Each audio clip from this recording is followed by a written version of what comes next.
You might be able to tell I'm not originally from Georgia. I grew up in Wisconsin. I lived there for half of my life, and I've lived the other half of my life in Georgia. So I get people who ask me all the time, are you a Southerner or are you a Yankee? I didn't know we were still choosing sides. But I like to tell people that I'm a Southern Yankee. Sometimes I go one way, I still love the Green Bay Packers, and other times I go the other way. I love Southern foods. But it wasn't always that way. My first exposure to Southern foods and Southern cooking was I went to a camp at Rock Eagle. I was at a conference there, and that's in East Georgia. It's a 4-H camp. And while I was there, I was the only Northerner there. There were 200 college students. They'd invited me to come as a speaker and to do some workshops. And when you go to a camp like Rock Eagle, when you go through the food line, they just take the food and they pile it on your plate and then they hand it to you. And so Saturday morning, I went through the food line and they handed me my plate and I went and sat down and I turned to the person next to me and I said, what is this white lumpy substance on my plate? I was informed they were grits. I'd never had grits before. Being from Wisconsin, if it doesn't go with bratwurst, beer, or come from a cow, I don't have any use for it.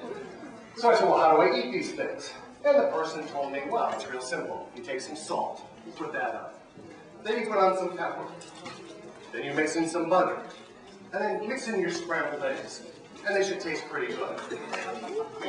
I can do all that, but if I have to alter their taste that much, is this really something that I want to eat?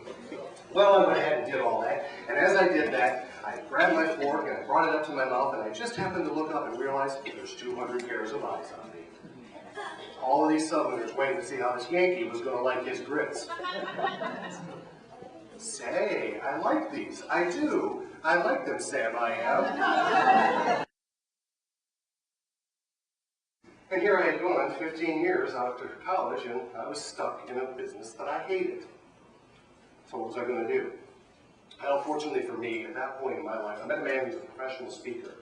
And he said to me, you can do this. You can go out and get into this field if that's what you want to do. And he gave me a whole list of things that I needed to do. And I said to him, well, what should I do first? He says, it doesn't matter. Do something, but begin. And that's what I'm going to tell you. Whatever you wrote at the top of that, whether it's to graduate, everybody want to graduate in here? Okay, good. Just checking. Or to be an astronaut or whatever it is, you've got to begin somewhere. So begin. Go down that journey towards the things that you want to do. And that's what I did. I started going out and speaking. I joined the National Speakers Association in Georgia.